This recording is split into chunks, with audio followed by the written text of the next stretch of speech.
మీ అందరికీ వందనాలు తెలియపరుస్తున్నాను. కొద్ది నిమిషాలు దేవుని వాక్యాన్ని ధ్యానం చేద్దాం.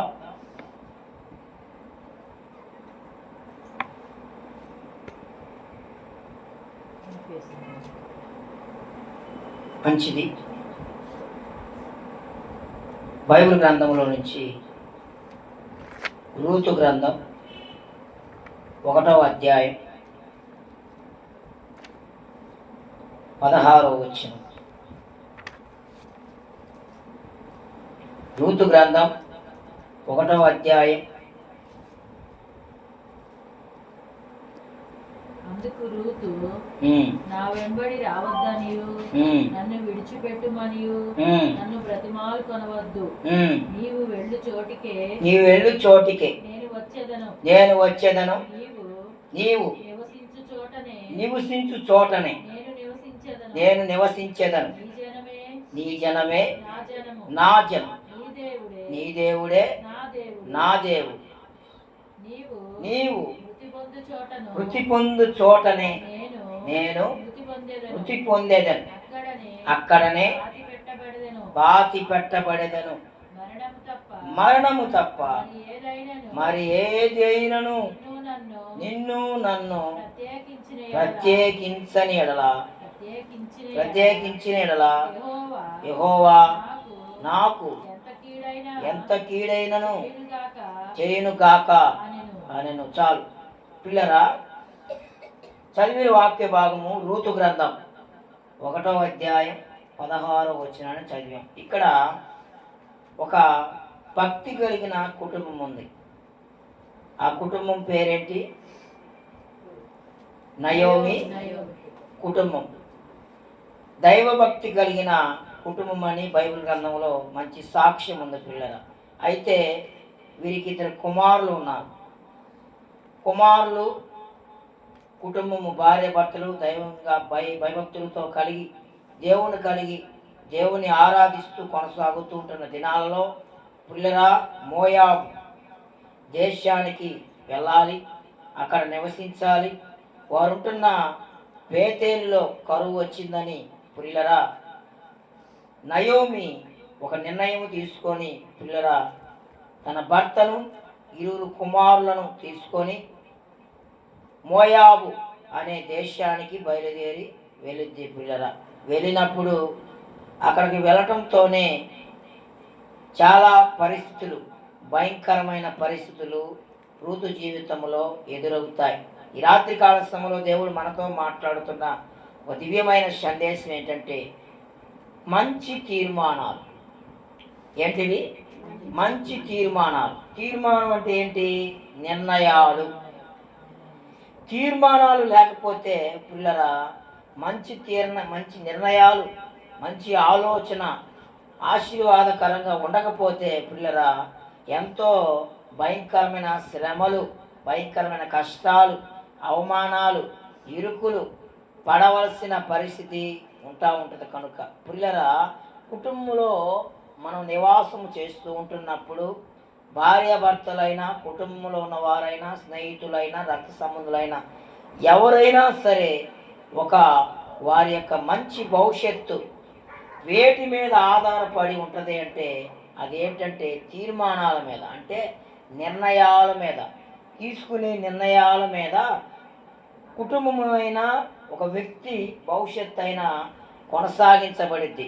వారు తీసుకుంటున్న మంచి తీర్మానమును బట్టి, మంచి నిర్ణయాలను బట్టి పిల్లరా వారి యొక్క భవిష్యత్తు నిర్ణయించబడతా ఉంటుంది. అయితే ఈ రాత్రి కాల సమయంలో దేవుడు మనతో మాట్లాడుతుంది ఏంటంటే బైబిల్ గ్రంథంలో కొంతమంది భక్తులైన వారు మంచి తీర్మానాలు, మంచి నిర్ణయాలు కుటుంబం పట్ల, వారి యొక్క ఆత్మీయ జీవితాల పట్ల ఏ విధంగా అయితే మంచి తీర్మానాలు తీసుకొని వారు ఆ మంచి తీర్మానాల ద్వారాగా, మంచి నిర్ణయాల ద్వారాగా పిల్లరా ఏ విధంగా ఆశీర్వదించబడ్డారో కొద్ది నిమిషాలు దేవుని వాక్యం ద్వారా మనము నేర్చుకుందాం.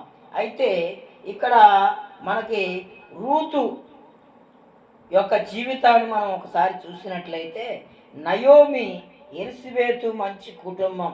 వీరిరువురికి 2 కుమారులు ఉన్నారు. అయితే పిల్లల వీరు నయోమి తన భర్తను 2 కుమారులను తీసుకొని మోయాబు అనే దేశమునకు వెళ్ళినప్పుడు భయంకరమైన పరిస్థితులు ఎదుర్కొన్నప్పుడు ప్రియులారా, మోయాబు ఆ యొక్క పరిస్థితి ఎంతో భయంకరంగాను ఆశీర్వాదకరంగా ఉంటున్నట్టున్న ప్రాంతము భయంకరంగా గడ్డు పరిస్థితిని మోయాబు చవి చూసినట్లుగా మనం బైబిల్ గ్రంథంలో చాలాసార్లు వినే ఉంటాం ప్రియులారా. అయితే వెళ్ళగానే ప్రియులారా కొద్ది కాలానికి మరి ఎలిసబెతు భర్త అయిన ఎలిసబెతు చనిపోతాడు. అలాగనే ప్రియులారా కుమారులు కూడా ఇరువురు మరి ఆ మోయాబు దేశములో నివసిస్తున్న స్త్రీలను వివాహం చేసుకుంటారు. వారి వివాహాలు అయిపోయిన కొద్ది కాలానికి వారు ఇరువురు కూడా చనిపోతారు. అయితే పిల్లరా వారి కుటుంబంలో జరిగిన భయంకరమైన శ్రమ మరణ ఘోష ఉంటున్నప్పుడు నయోమి పిల్లరా ఎంతగానో బాధ కలిగిన దానిగా, ఎంతో శ్రమ పొందిన దానిగా, ఎంతో దుఃఖితురాలుగా, ఎంతో నష్టపోయిన వాటిగా మరి నయోమి జీవితము అంధకారమైన పరిస్థితిలోనికి వెళ్ళిపోయింది. అయితే యవన కాలంలో ఉన్న ఆ యొక్క కోడళ్లను పిలిచి ఈ రీతిగా అంటా ఉంది. ఏమని అంటా ఉందంటే పిల్లరా 13వ వచనంలో మనం చూస్తే 13వ వచనంలో వారు పెద్దవారు వరకు వారి కొరకు మీరు కనిపెట్టుకొందురా, మీరు నాకు వారి కొరకు కనిపెట్టుకొని పురుషులు లేక ఒంటరి కత్తిలు అవుదురా, నా కుమార్తెలారా అది కూడదు, యెహోవా నాకు విరోధి ఆయను, అది మిమ్మల్ని నొప్పించిన దానికంటే నన్ను మరీ ఎక్కువగా నొప్పించినదని వారితో చెప్పాను. వారు ఎలుగెత్తి ఏడవగా ఏం చేశారంట? ఎలుగెత్తి ఏడ్చారు. ఓర్ప తన అత్తను ముద్దు పెట్టుకొనెను, రూతు ఆమెను హత్తుకొని. ఇక్కడ జరిగిన విషయం ఏంటంటే పిల్లరా 2 కోడళ్లను దగ్గరకు తీసుకొని అత్త అయిన నయోమి ఏమని మాట్లాడుతుందంటే, ఓ నా కుమార్తెలారా, మీరు యవన కాలంలో ఉన్నారు, వయసులో ఉన్నారు కనుక కుమారుల్ని నేను మరలా మరి వివాహం చేసుకొని వారి పిల్లలను మరి మీకు ఇవ్వాలన్నా కూడా వయసు చాలదు కనుక మరి మీరు యవన కాలంలో ఉన్నారు కాబట్టి మీ యొక్క తల్లిదండ్రుల ఇంటికి వెళ్ళి మంచిగా వివాహం చేసుకొని కుటుంబాలుగా కట్టబడండి, వెళ్ళిపోండి అని చెప్పి 2 కోడళ్లను కుమార్తెలారా అని పిలిచి తెలియపరుస్తూ ఉంటే ఓర్ప అంట ఏం చేసిందంటే పిల్లరా ఎలుగెత్తి ఏడ్చి అత్తను ఏం చేసిందంట? ముద్దు పెట్టుకుంది. అమ్మ మంచి వార్త చెప్పావమ్మా మేము వెళ్తానికి అని చెప్పి పిల్లరా మరి ఓర్ప వెళ్ళిపోతే రూతు ఉందంట. ఒక కోడల పేరేమో ఓర్ప, 2వ కోడల పేరేంటి? రూతు. రూత్ అంట ఆమెను హత్తుకుంది. ఎవరామె? నయోమి. అత్తనైనా నయోమిని హత్తుకుంది. ఇట్లుండగా ఆమె ఇదిగో నీ తోడి కోడలు జనుల యొద్దకు తన దేవుని యొద్దకు తిరిగిపోమని చెప్పాను కదా, నీవెందుకు ఆమె ఎమ్మడి వెళ్ళు అన్నప్పుడు అందుకు రూత్ అంటుంది, నా వెంబడి రావద్దని నీవు నన్ను విడిచిపెట్టవద్దని నీవు అనవద్దు. నీ జనమే నా జనము, నీ దేవుడే నా దేవుడు, నీ దేవుడే నా దేవుడు, మరణము తప్ప నిన్ను నన్ను వేరు చేసేది ఏదీ లేదు అని పిల్లరా నయోమి ఆరాధిస్తున్న దేవుడైన యెహోవాను మాత్రమే హత్తుకుంది. చూడండి పిల్లరా రూతు తీసుకున్న మంచి తీర్మానం ఏంటంటే పిల్లరా భయంకరమైన కష్టములో, దుఃఖములో, శ్రమలో ఉన్న ఆ యొక్క అత్తగారైన నయోమిని ఏం చేసిందంటే ఆమె ప్రేమించింది, హత్తుకుంది, ప్రేమించింది. అటువంటి ప్రేమ కలిగిన రూతు తీర్మానం ఏ విధంగా మార్చబడిందంటే పిల్లరా చూడండి, ముందు వచ్చిన మనం చాలా జాగ్రత్తగా చదువుకుంటా ముందుకు వెళితే పిల్లరా ఆ యొక్క గ్రామంలో పిల్లరా మరి చదవటానికి సమయం లేదు కానీ 2వ అధ్యాయం 1వ అధ్యాయం చదువుకుంటూ వెళ్తే పిల్లరా మోయాబు దేశంలో పిల్లరా ఆ యొక్క బోయాజు అనే పొలము యజమానుడు ధనవంతుడు పిల్లరా ఉన్నప్పుడు పిల్లరా ఆ పొలంలోనికి అత్తతో పాటు పరిగి వేరుకోవడానికి పనికి వెళ్ళింది, కూడికి వెళ్ళింది. పిల్లలు ఎప్పుడైతే ఆ కూడికి వెళుతున్న ఆ యొక్క రూతు నయోమి పిల్లరా వెళుతూ కొనసాగుతూ పనిలో కొనసాగుతూ ఉంటుండగా బోయాజుకి రూతు మీద ప్రేమ కలిగింది, కటాక్షం కలిగింది, కనికరం కలిగింది, జాలి కలిగింది, దయ కలిగింది. పిల్లరా కలిగినప్పుడు పిల్లరా బోయాజు ఆమె యందు దయ ఉంచినప్పుడు ఎంతో వినయముగా, దీనముగా, ప్రేమగా ఆమెను ప్రేమించి పిల్లరా చివరికి మనం చదువుకుంటా వెళితే ఆ చరిత్ర అంతా కూడా పిల్లరా చివరికి పరిగేరుకుంటున్న కూలివాణిగా ఉంటున్న తన యొక్క జీవితంలో ఉన్న రూతు జీవితం చివరికి పిల్లరా పొలానికి యజమాని అయిపోయింది. ఎలాగా యజమానిగా మార్చబడిందంటే బోయాజు ఈమెను ప్రేమించి పిల్లల వివాహము చేసుకున్నాడు. వివాహం చేసుకున్నప్పుడు భార్య భర్తలు ఏమవుతారు? పొలానికి ఏమవుతారండి? యజమానులు అయిపోయారు. చూడండి, కూలిగా వెళ్ళిన వ్యక్తి యజమానురాలుగా ఆశీర్వదించబడింది. చూడండి ప్రియులరా, రూతులో ఉన్న మంచి తీర్మానాన్ని బట్టి దేవుడు ఎంతగా ఆశీర్వదించాడంటే, రూతు బోయాజు కుటుంబంలో నుంచి యెష్షయి అనే ఒక కుటుంబం వచ్చింది. యెష్షయి కుటుంబంలో నుంచి ఎవరు వచ్చారు? దావీదు వచ్చాడు. దావీదు వంశంలో నుంచి ఎవరు వచ్చారు? యేసుక్రీస్తు వారు. దేవునికి స్తోత్రం కలుగును గాక. చూడండి, ఒక పునాది రూతు బోయాజు దావీదు వంశమైన యేసుక్రీస్తుకి ఈ లోకంలో పుట్టడానికి మంచి ఆశీర్వాదకరంగా రూతు జీవితం మార్చబడింది. అదే తన తోడికోళ్ళని ఓర్పాయమటి వెళ్తే దావీదు కుటుంబం వచ్చేదా? యెష్షయి కుటుంబం వచ్చేదా?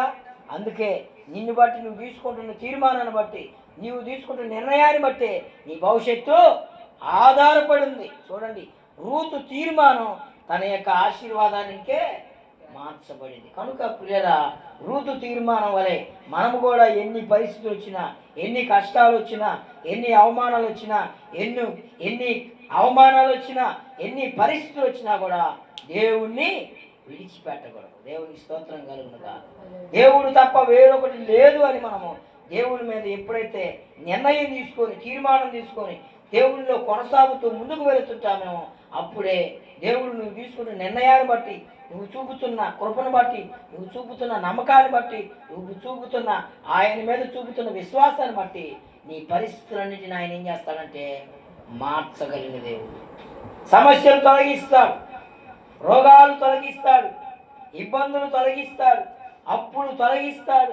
ఆశీర్వాదకరంగా నీ కుటుంబము దీవించబడింది. పిల్లరా, చూడండి, రూతు తీర్మానం ఎంతగా ఆశీర్వదించబడిందంటే చివరికి యేసుక్రీస్తు వారి యొక్క వంశానికే పునాదైపోయింది. యేసు రక్తమే జయం. హల్లెలూయా. చాలా మంది ప్రియుల సాక్ష్యం చెబుతూ ఉంటారు, పాస్టర్ గారండి, ఇదిగో మా అమ్మమ్మ గారు వెళ్ళేది, మా నాయనమ్మ గారు మందిరానికి వెళ్ళేవాళ్ళు, అందుకే మేము కూడా మందిరానికి వెళ్ళాం. మీరు ఎలా వచ్చారమ్మా దేవుల్లో కంటే? అదిగో మా నాయనమ్మ ప్రార్థనకి వెళ్ళిందండి, ఆ ద్వారాగా మేము వచ్చాం. అమ్మ చెప్పేవాళ్ళు లేరు సాక్ష్యాలు చాలామంది ఉన్నారు. నేను కూడా ఎలాగొచ్చాను, మా తల్లిగారి ప్రార్థనకి వెళ్తుంటే నేను కూడా వెళ్ళాను. చూడండి ప్రియురా, వృద్ధులైన వారు, పెద్దవారు తీసుకుంటున్న మంచి నిర్ణయం ద్వారాగా బిడ్డలు కూడా ఆశీర్వాదకరంగా ఉంటారు. కాబట్టి మన దైనందిన భక్తి జీవితంలో కూడా మంచి నిర్ణయాలు మనము తీసుకునేటట్లుగా మనము మార్చబడాలి. చూడండి ప్రియులరా, రెండవ భక్తులు మనం తెలుసుకుందాం. మొదటి సమూయేలు గ్రంథంలో మనం చూసినట్లయితే సమూయేలు తీసుకున్న తీర్మానాన్ని చూద్దాం. మొదటి సమూయేలు గ్రంథము 12వ అధ్యాయం 23వ వచనాన్ని మనం చదువుకున్నట్లయితే సమూయేలు అక్కడ గొప్ప తీర్మానాన్ని తీసుకున్నాడు. ప్రియులరా, చూడండి 12వ అధ్యాయం 23వ వచనం, నా మట్టుకు నేను మీ నిమిత్తము ప్రార్థన చేయుట మానుట వలన యెహోవా విరోధముగా పాపము చేసేవాడనగుదును, అది నాకు దూరమగును గాక. కానీ శ్రేష్టమైన చక్కని మార్గమును మీకు బోధించుదును. దేవునికి స్తోత్రం కలుగును గాక. హల్లెలూయా. చూడండి ప్రియులారా, భక్తులైన సమూయేలు తీసుకున్న నిర్ణయం ఏంటంటే, నా మట్టుకు నేను మీ నిమిత్తం ప్రార్థన చేయటం నేను మానుకోను. ఎవరి గురించి ప్రార్థన చేస్తున్నాడైనా? ఇతరుల కొరకు ప్రార్థన చేయటం మానుకోను. నా నిమిత్తం మీ నిమిత్తం నేను ప్రార్థన చేయకపోతే దేవుడికి విరోధంగా పాపం చేశాను అనుకుంటున్నాడంట. తన గురించి కాదు, తన కుటుంబం కొరకు కాదు, తన భార్య కొరకు కాదు, బిడ్డల కొరకు కాదు, విరోధులైన వారి కొరకు, ఇదిగో శత్రువుల కొరకు, తోటి వారి కొరకు, చుట్టుపక్కల కుటుంబాల కొరకు, అనేకుల కొరకు నేను ప్రార్థన చేయకపోతే నా మట్టుకు నేను దేవునికే విరోధంగా పాపం చేశాను అనుకుంటున్నాడంట. అంటే ఏం చేస్తాడండి? ఇతరుల కొరకు ఎక్కువగా ప్రార్థన చేస్తున్నాడు. మంచి తీర్మానమే కదా. మన గురించి మనం ప్రార్థన చేసుకుంటూ ఉంటాం ఎప్పుడు. అయ్యా మమ్మల్ని దీవించు, మా నాన్న దీవించు, మా పిల్లల్ని దీవించు, మా కుటుంబాన్ని దీవించు, దించు దించు యేసు రక్తమే చేయి. ఇదే ప్రార్థన చాలామంది ప్రార్థన. ఇంకొకరి గురించి ప్రార్థన చేయరు, వాళ్ళ గురించి కూడా ప్రార్థన చేస్తారు. ఎలాగని ఆమె అట్టవ్వాలి, ఆయన అట్టవ్వాలి, ఈయన అట్టవ్వాలి. చేసేవాళ్ళకు భక్తులు కూడా లేకపోలేదు. దేవునికి స్తోత్రం కలుగును గాక. అట్టయిందంటగా అంతే, అట్టవ్వాలని కూడా ప్రార్థన చేసేవాళ్ళు లేకపోలేదు. అయితే చాలా జాగ్రత్త. మనం ప్రార్థన చేసేది మనుషులు వింటున్నారో లేదో కానీ మనం చూచుచున్న దేవుడు, ఆరాధించుతున్న దేవుడు ఆయన అంతటా చూచుచున్నాడు, వింటున్నాడు.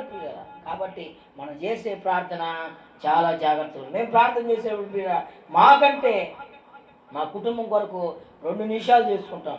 నా గురించి, పాస్టర్ గారి గురించి దాదాపుగా ఉదయకాలం తెల్లవారుజామున లేచి ప్రార్థన చేసుకున్నా, రాత్రికాల సమయం పడుకోబోయే ముందు ప్రార్థన చేసుకున్నా, గంటన్నర పట్టుద్ది మాకు ప్రార్థన చేసుకోవటమే. 1-2 పాటలు పాడుకోకపోయిన సమయాన్ని బట్టి ప్రార్థనే గంట పైన నడుస్తుంది. ఈ ప్రార్థనలో దాదాపు మేము మా గురించి ప్రార్థన చేసుకునేది ఒక 5 నిమిషాలు ఉంటుందేమో, గంటలో గంట బావులు. ఇతరుల గురించి ఎక్కువగా ప్రార్థన చేస్తాను. నేను సాక్షి చెప్పగలను. ఎందుకంటే అనేక మంది భూదిగింతల వాసు నుంచి ప్రారంభిస్తాం మేము. ప్రపంచంలో ఎన్ని దేశాలు ఉన్నాయో, ఎన్ని రాష్ట్రాలు ఉన్నాయో, నాయకులు అన్నీ ఇతరుల గురించి గంటన్నర సేపు ప్రార్థన చేస్తాం. కనుక మన గురించి మనం ప్రార్థన చేసుకుంటూ కంటే ఇదిగో ఇతరుల కొరకు ప్రార్థన చేస్తే దేవుడు అంటున్నాడు కదా, నీ ప్రార్థన నీ కుటుంబం పట్ల ఆయన జోక్యం చేసుకుంటాడు. అందుకే సమయం తీసుకున్న తీర్మానం ఏంటంటే ఇతరుల కొరకు నేను ప్రార్థన చేస్తాను. ఇతరుల కొరకు అతను ప్రార్థన చేస్తుంటే సమయాలు అంటే ఎంతో ఆశీర్వాదకరంగా మార్చబడ్డాడు. గొప్ప ప్రవక్త అయ్యాడు, న్యాయకర్త అయ్యాడు, రాజు అయ్యాడు. ఎంతగా ఆశీర్వదించబడ్డాడు సమయాలు. ఇదిగో ఉన్నతంగా ఆశీర్వదించబడ్డాడు. ఎందుకు? ఆయన చేసిన తీర్మానం ఏంది? ఇతరుల కొరకు ప్రార్థన చేస్తున్నాడు. అంతే, ఏం చేయట్లా. తన గురించి చేయటం మానేశాడేమో కానీ చేసుకుంటున్నాడో లేదో కానీ ఎక్కువగా ఇతరుల గురించి ప్రార్థన చేశాడు. ఆయన అత్యంతగా ఉన్నతంగా 30 దొంతులుగా 60 దొంతులుగా 100 ఆశీర్వాదానికి వారసుడిగా సమయలించబడ్డాడు. కనుక మనము కూడా ఇతరుల కొరకు, అయ్యా నా భర్త కొరకు, నా భార్య కొరకు, బిడ్డల కొరకు, అయ్యా అలాగునే ఇదిగో మా తోబుట్టివారు, సమాజం ఉన్నవారు, పక్కన చుట్టుపక్కల కుటుంబాలు, అనేకులు పాపములు, శాపములు, విగ్రహాలు. అందుకే ఈ రాత్రి కాలం దేవుడు ప్రేరేపణ నిమిత్తమై ప్రాంతవాసులు ప్రతి ఆదివారం ఒక 5 నిమిషాలు 10 నిమిషాలు ప్రార్థన చేద్దాం. ఇతరుల కొరకు మనం ప్రార్థన చేయాలి. ఆ తీర్మానం ద్వారా అనేకులు ఆకర్షించబడతారు. సమయాలు నా వరకు నేను ప్రార్థన చేసుకోవటం లేదు కానీ మీ మట్టుకు నేను ప్రార్థన చేయకపోతే మానితే నేను దేవునికి పాపం చేశాను, అది నాకు దూరమగుడుగా కానీ ప్రార్థన చేస్తున్నాడు. ఏమని? ఇతరుల గురించి ప్రార్థన చేయకుండా మానుకోవటం అంట అది దూరం అవ్వాలంట. అంటే ఆయనకి ఏం కావాలని కోరుకుంటున్నాడు? నా గురించి వద్దు కానీ ఇతరుల గురించి నేను ఎక్కువగా ప్రార్థన చేస్తాను. అటువంటి తీర్మానము కలిగి మనం ముందుగాక. చూడండి, యెహోషువ తీర్మానం చూద్దాం. యెహోషువ గ్రంథం 24వ అధ్యాయం 15వ వచనం. 24వ అధ్యాయం యెహోషువ గ్రంథం 24వ అధ్యాయం 15వ వచనంలో చూస్తే చూడండి, యెహోషువ 10 కీడని తోచిన ఎడల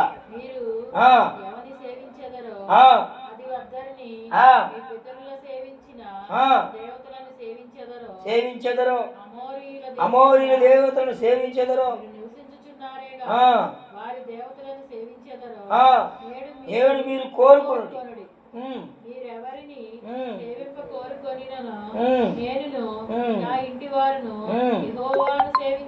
దేవునికి స్తోత్రం. హల్లెలూయా. చూడండి పిల్లరా, ఇక్కడ యెహోషువ తీర్మానం ఏంటంటే ఇశ్రాయేలు ప్రజలు అలాగనే దేవునికి విరోధమైన వారు పిల్లరా అక్కడ ఉంటున్న దినములలో చాలామంది పిల్లరా దేవుని ఎరగని వారు ఆ యొక్క నదీ తీరములో ఐగుప్తులో చాలామంది దేవునికి విరోధమైన వారు నివసిస్తూ ఉంటే యెహోషువ మాత్రం ఛాలెంజ్గా తీర్మానం తీసుకొని చెబుతున్నాడు, నేనును నా ఇంటి వారందరూ కూడా యెహోవాను మాత్రమే సేవిస్తాం, ఆరాధిస్తాం. చూడండి, ఇది కుటుంబ తీర్మానం. మీరు దేవుని సేవిస్తాం, మీ దృష్టికి కీడని తలస్తే వెళ్ళిపోండి. ప్రార్థనకు రాలేదమ్మా అంటే మేము రాం, మాకు కాదు ఆయన, ఆరికి వీరికి పోని వదిలేసేయి. నీవును నీ కుటుంబము దేవుణ్ణి మాత్రమే సేవించాలని నీవు తీర్మానం చేసుకో. యెహోషువ అదే చెబుతున్నాడు, ఛాలెంజ్గా కుటుంబ పరంగా చెబుతున్నాడు. ఒక్కడే చెప్పట్లా, నేనును నా ఇంటి వారందరూ యెహోవాను మాత్రమే సేవిస్తాం. హల్లెలూయా. చూడండి పిల్లరా, ఇది కుటుంబ తీర్మానం. భర్త తీర్మానం, భార్య తీర్మానం, బిడ్డలో తీర్మానం, బంధువులు స్నేహితులు తీర్మానం, ఎవరి తీర్మానాలు వాళ్ళకే ఉంటాయి కుటుంబంలో. కానీ యెహోషువ చెబుతున్నాడు, అయ్యా నేను నా ఇంటి వారు దేవుణ్ణి సేవిస్తాం, దేవుణ్ణి మాత్రమే సేవిస్తాం, దేవునికి ప్రార్థన చేస్తాం. కాబట్టి పిల్లరా, మీ ఇష్టం వచ్చిన వారిని మీరు సేవించుకొని నేను మాత్రం దేవుణ్ణే సేవిస్తాను. మనం కూడా పిల్లలు కుటుంబంగా మనము తీర్మానం చేస్తున్నాము. తీర్మానం చేయాలి. అయ్యా నా భర్త, నా బిడ్డలు, అయ్యా నా బంధువులు, రక్త సంబంధులు, తోబుట్టువారు, అయ్యా సమాజంలో ఉన్నవారు, కాలనీలో ఉన్నవారు, ప్రతి ఒక్కరు కూడా నిన్ను ఆరాధించేటట్లుగా, నీ సన్నిధానంలో కూర్చుండేటట్లుగా, నీ రక్షణ పొందుకునేటట్లుగా దేవా వారిని నడిపించయ్యా అని మనము ప్రార్థన చేయాలి. కనుక పిల్లరా చూడండి, యెహోషువ తీర్మానం ఎలాగ ఉందంటే కుటుంబ తీర్మానంగా చెబుతున్నాడు, నేను దేవుణ్ణి మాత్రమే సేవిస్తాను, కుటుంబం అంతా ఆరాధిస్తాం అని మనం తీర్మానం కలిగి జీవించాలి. చూడండి పిల్లరా, ఎస్తేరు గ్రంథం 4వ అధ్యాయం 16వ వచనం, 2 మాటలు చదువుకొని ముగించుకుందాం. ఎస్తేరు గ్రంథం 4వ అధ్యాయం 16వ వచనంలో ఎస్తేరు తీర్మానాన్ని మనం చూసినట్లయితే 4వ అధ్యాయం 16వ వచనంలో బైబిల్ గ్రంథం 417వ పేజీ, బైబిల్ ఫస్ట్ నుంచి 4వ అధ్యాయం 16వ వచనంలో, నీవు పోయి షూషాను నందు కనబడిన యూదులందరినీ సమాజ మందిరములకు సమకూర్చి నా నిమిత్తం ఉపవాసం ఉండి 3 దినములు అన్నపానములు చేయకుండిడి. నేనును నా పనికత్తెలు కూడా ఉపవాసం ముందుకు ప్రవేశించుట న్యాయం వ్యతిరేకంగా ఉన్ననను నేను నా రాజు యొద్దకు ప్రవేశించున్నను, నేను నశించెదను. అటువలనే మొద్దుకై బయలుదేరి ఎస్తేరు తనకు ఆజ్ఞాపించిన అంతటిని ప్రకారముగా జరిగించెను. హల్లెలూయా. చూడండి ప్రియా, తన జనుల కొరకు, నశించిపోతున్న వారి కొరకు, పాపములో ఉన్న వారి కొరకు, సమస్యలో ఉన్న వారి కొరకు ప్రియరా ఎస్తేరు తీసుకున్న తీర్మానం ఏంటంటే ఉపవాసం. జనుల రక్షణ కొరకు ఉపవాసం ఉంది, జనుల క్షేమం కొరకు ఉపవాసం ఉంది, జనుల యొక్క క్షేమం కొరకు ఉపవాస దినాన్ని ప్రతిష్ఠించుకుంది ప్రియరా. ఆ తీర్మానం ఏం చేసిందంటే అక్కడున్న సమస్తములో ఉన్న ప్రతి ఒక్కరు కూడా, బంధువులు, స్నేహితులు, రక్త సంబంధులు, తన తోబుట్టు వారందరూ కూడా, తన జనులందరూ కూడా తన ఉపవాస ప్రార్థన తీర్మానం ద్వారా అందరూ రక్షించబడ్డారు. హల్లెలూయా. తీర్మానం చేసుకోవాలి. ఎవరి కొరకు ఆమె చేసింది? తన కొరకు చేసుకుందా? తన జనుల రక్షణ కొరకు తీర్మానం చేసుకుంది. అయ్యా 3 దినాలు ఉపవాస ప్రార్థన నేను ప్రతిష్ఠిస్తున్నాను. రాజంతటా కూడా ప్రచారం చేపించేసింది. 3 దినాల ఉపవాస ప్రార్థన ద్వారా రక్షణ లేని వారు ఏమయ్యారండి? రక్షణలోకి వచ్చేసారు. నీ ప్రార్థన ఏం చేయి, ప్రార్థన రా అని వారి మీద మనం ప్రచండవాదన చేయకూడదు, బలవంతం చేయకూడదు. ఎవరిని దేవుడు సరికి బలవంతంగా తీసుకురాకూడదు. ప్రియులారా, వారు దేవుడు ఆకర్షించాలయ్యా, వారితో మీరు మాట్లాడయ్యా అని నువ్వు ఏం చేయాలని ప్రార్థన మాత్రమే చేయాలి. ఉపవాసం చేయి, బిడ్డల కొరకు, తల్లుల కొరకు, అనేకుల కొరకు నువ్వు ప్రార్థన మాత్రము చెయ్యి. దేవుడు వారిని ప్రేరేపిస్తాడు, దేవుడు వారిని ఆకర్షిస్తాడు, దేవుడు వారితో మాట్లాడతాడు. ఇదిగో చూడండి ప్రియులు, నశించిపోతున్న ఆ ప్రాంతం అంతా కూడా వారి కొరకు 3 దినాలు ఉపవాసం ఉంది. ఎస్తేరు ఆ ప్రార్థన ద్వారా ఎవరైతే విరోధంగా ఉన్నారో, ఎవరైతే దారి తప్పున్నారో, ఎవరైతే ఇదిగో నశించిపోతా ఉన్నారో వారందరూ కూడా ఏమయ్యారు? రక్షించబడ్డారు. హల్లెలూయా. ఎస్తేరు తీర్మానం రక్షణలోనికి వచ్చింది. ఈ తీర్మానం ఎలాగుంది? ఎస్తేరు ప్రార్థన ద్వారా రక్షణలోకి వచ్చారు. చివరిగా మనం చదువుకొని ముగించుకుందాం. దావీదు తీర్మానం 132వ కీర్తన 5వ వచనం చదువుకొని వాక్య భాగాన్ని ముగించుకుందాం. దావీదు రాసిన కీర్తన భాగం 132వ కీర్తన 5వ వచనం. చూడండి పిల్లరా, ఇక్కడ దావీదు మహారాజు అంటా ఉన్నాడు 5వ వచనంలో, ఎట్లనగా యెహోవా నేను ఒక స్థలము చూచు వరకు, యాకోబు యొక్క బలిష్ఠునికి ఒక నివాస స్థలము చూచు వరకు నా వానస్థాపమైన గుడారములో వానస్థానమైన గుడారములో నేను ప్రవేశించను. నేను పరుండు మంచం మీదకి ఎక్కను. నా కనులకు నిద్ర రానియను, నా కనురెప్పలకు కునికిపాటు రానియనను. కనుక ప్రియులరా, ఇక్కడ చూడండి, దేవుడు మాట్లాడుతున్నా, దావీదు రాజు మాట్లాడుతున్నాడు ఇక్కడ. నేను ఒక నివాస స్థలమును దేవుని కొరకు నేను ఏర్పాటు చేసి ఉన్నాను. దేవుని మందిరములో నివసించాలనే కోరిక, దేవుని మందిరములో గడపాలనే ఒక ఆశ, దేవుని మందిరములో దేవుని స్తుతించాలి, దేవుని ఆరాధించాలి, దేవునికి ప్రార్థన చేయాలి, దేవునికి మాత్రమే ఆధారపడాలి, దేవుని సన్నిధిలోనే నిలవాలి, నడవాలి, కలవాలి అని పులిన దావీదు తీర్మానం. నేను ఇంట్లో ఉండను, నేను నిద్రపోను, నేను కనురెప్పలకు నిద్ర రానియను, ఎక్కడ కూడా నేను నివాసం ఉండను. ఎక్కడ ఉంటాను అంటున్నాడు?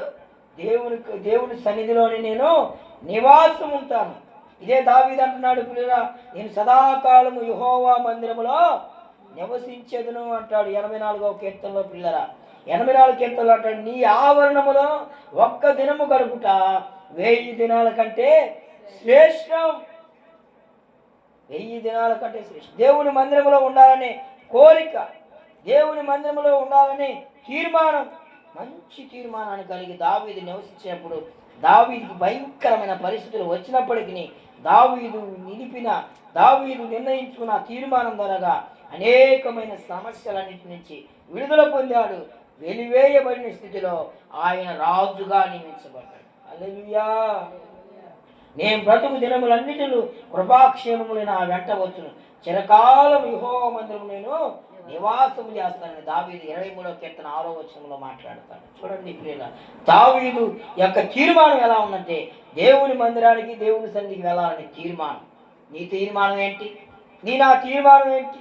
రూతు తీర్మానం తీసుకుంది, నీ జనమే నా జనము, ఎన్ని పరిస్థితులు వచ్చి నేను దేవుణ్ణి నిన్ను విడిచిపెట్టనని తీర్మానం తీసుకుంది.